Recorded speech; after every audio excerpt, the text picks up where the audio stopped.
Hello aspirants. तो आज है हमारा चैलेंज डे नंबर 35 जो कि 50 डेज़ का है for UPPCS pre UPPSC pre 2025 जो कि 12 अक्टूबर को कंडक्ट होगा।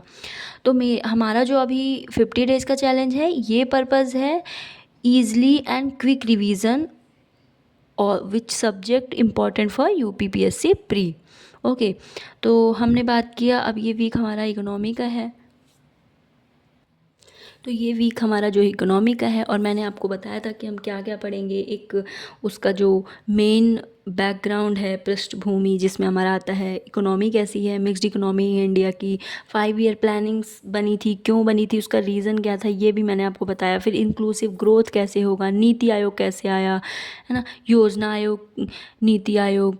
देन आर्थिक सुधार जो भी हुआ हमारा, एलपीजी 1991 में, liberalisation, globalisation, privatisation. Okay, then हमने बात किया नेशनल इनकम के बारे में, GDP, NNP, GNP and all, ये सब बात की हमने। अब उसके बाद हम जो हमारा जो नेक्स्ट चैप्टर होगा वो होगा हमारा मनी एंड बैंकिंग।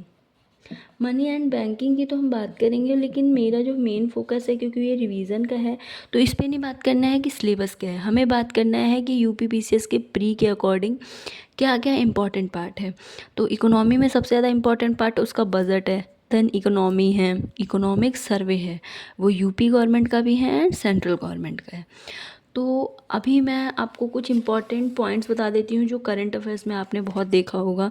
आपने मिनी रत्ना, नवरत्ना, महारत्ना के बारे में सुना है, पुवर्टी पैरामीटर्स आपको पता होने चाहिए, है ना। तो हम इन सब के बारे में बात कर लेते हैं क्विक से।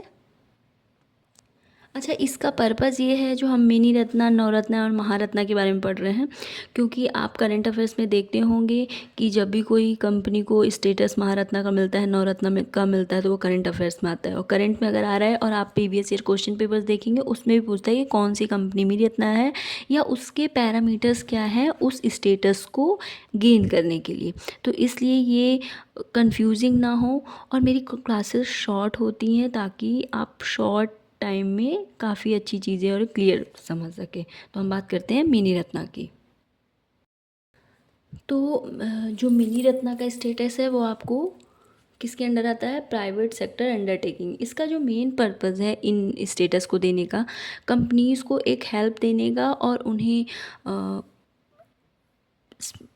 किसी भी तरीके से अप्रिसिएशन का, ताकि आप जो है ये कंपनीज़ जो हैं हमारे इंडिया के ग्रोथ में हेल्प कर सके।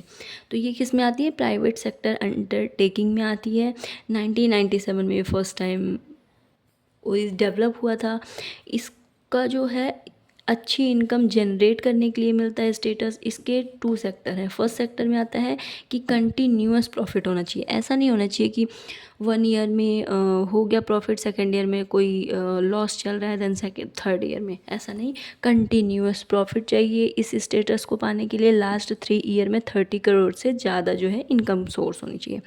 सेकेंड जो है लगातार लाभ 3 साल से कंटिन्यूस होना चाहिए।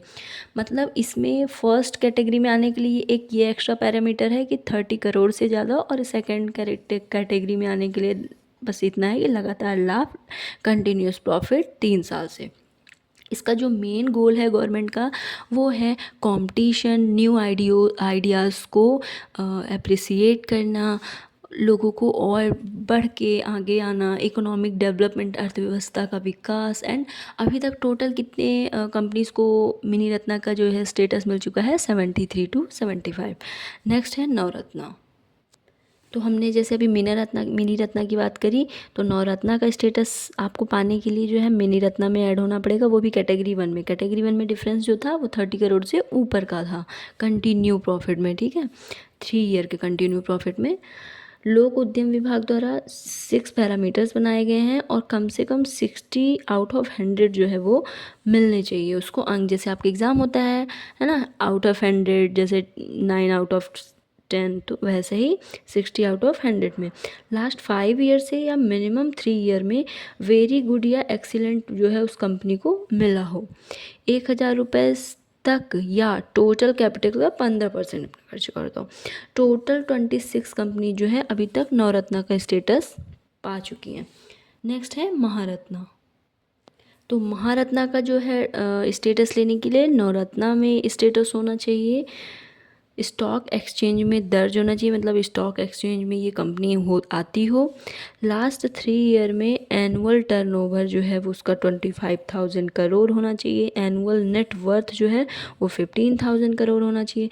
एंड लास्ट 3 ईयर में एनुअल नेट प्रॉफिट जो है आफ्टर टैक्स, मतलब टैक्स को हटाने के बाद जो नेट प्रॉफिट है वो होना चाहिए। ठीक है, जो है वो 5,000 है, 5,000 करोड़ से ज़्यादा भी हो सकता है ना। टोटल अभी तक 74 कंपनीज़ को महारत्ना कंपनीज़ का स्टेटस मिला हुआ है। हम बात कर लेते हैं कि पॉवर्टी का पैरामीटर क्या है इन इंडिया के लिए। एक डेफिनेशन बोल सकते हैं कि जो है India consumption based approach where person can not minimum level of expenditure और एसेंशियल गुड्स एंड सर्विसेज। मतलब एक पर्सन है, अगर वो कंजम्पशन जो है उसका अप्रोच मिनिमम खर्चा या फिर उसकी ज़रूरतमंद सामान को भी ना लेने की हो तो वो गरीबी रेखा में आता है। अब वर्ल्ड बैंक के अकॉर्डिंग क्या है और इंडिया के अकॉर्डिंग क्या है। पॉवर्टी मैंने बता दिया, तो वर्ल्ड बैंक के अकॉर्डिंग जो है per day $2.15 purchasing power parity से कम इनकम वाले जो है वो आते हैं पॉवर्टी में। एंड इंडिया के अकॉर्डिंग है कि भोजन की प्रति व्यक्ति खपत की लागत बेस्ड, जो उसकी खपत है उसकी लागत उसके इनकम पे डिपेंड करता है, लागत पे मतलब क्या एक्सपेंडिचर है। तो इसके लिए 2 कमेटीज़ आई हैं, इंपॉर्टेंट है। फर्स्ट है तेंदुलकर कमेटी जो कि 2009 में आया था। अर्बन के लिए 33 रुपये 33.40 पर पर्सन जो है होगा, तो वो उसके नीचे जो होंगे वो आएंगे पॉवर्टी में। एंड रूरल के लिए 27.00 पर डे रुपी वो आएंगे पॉवर्टी के लिए। फिर इसी को 2020 में जो है जो सेकंड थी हमारी सोमनाथ एंड रंगनाथन कमेटी आई जो कि 2022 में आई। उन्होंने बोला अगर अर्बन में 1286 पर मंथ से नीचे है, बिलो है, वो आएंगे हमारे पॉवर्टी में। और रूरल एरिया में अगर 1059.42 पर मंथ से नीचे वाले इनकम वाले हैं वो आएंगे हमारे पॉवर्टी में। तो इतना इनका कंजम्पशन होना है। आज अगर इतना कंजम्पशन हो पा रहा है तो वो पॉवर्टी में नहीं आएंगे, और रूरल में अगर इतना कंजम्पशन वो कर रहे हैं तो वो भी पॉवर्टी में नहीं आएंगे। Okay for today, thank you so much.